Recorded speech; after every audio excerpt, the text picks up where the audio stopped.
A domino effect. Well, the world is global, and financial markets are global.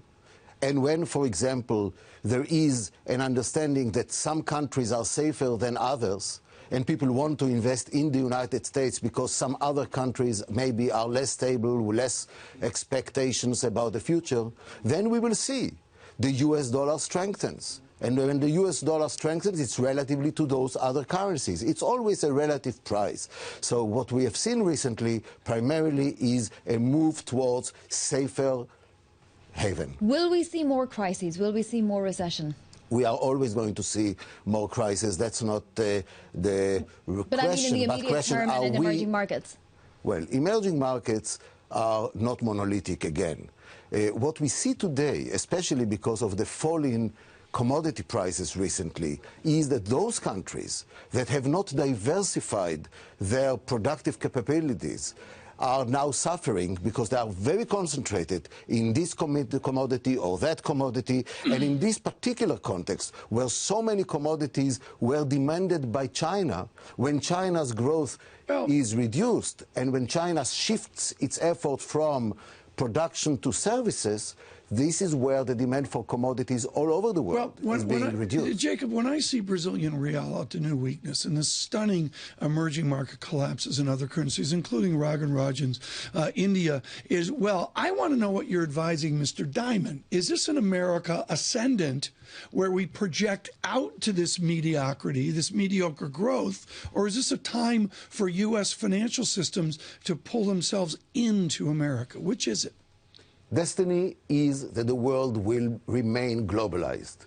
And therefore, when it comes to JP Morgan Chase, it is a very global financial institution that is operating all over the world and in good times and bad times. The important point, however, is when it comes to policy making, is that indeed countries must increase their diversification. Those countries... That's a great mistake of Russia. I'm going to rip up the script here. Russia, that's the massive mistake, isn't it? It's Russia, it's Kazakhstan, it's all of those countries that are either producing too much oil relatively, and they thought that they were discovering oil. Do you see a policy mechanism to assist Mr. Putin towards greater diversification? There's Ian Bremmer's G0, G7, G8 became G7. Where's the policy construct forward to help Mr. Putin?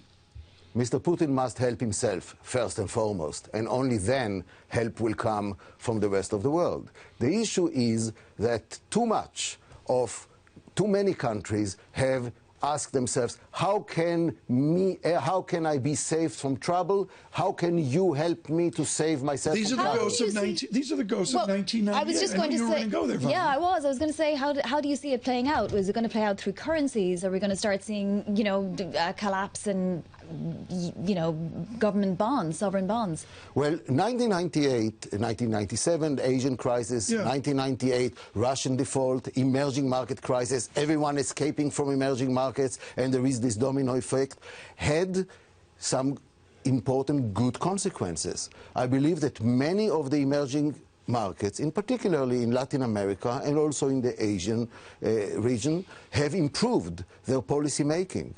Their fiscal situation is so much better. But we should also recognize that when we speak about Latin America, there are the better countries and the worse countries. And I think that today markets are much better judges about what constitutes good policy and bad policy. Whatever Venezuela will do now with oil will not save it from bad policies. Brazil, bad policies. Okay, Jacob Frenkel with us with JP Morgan International.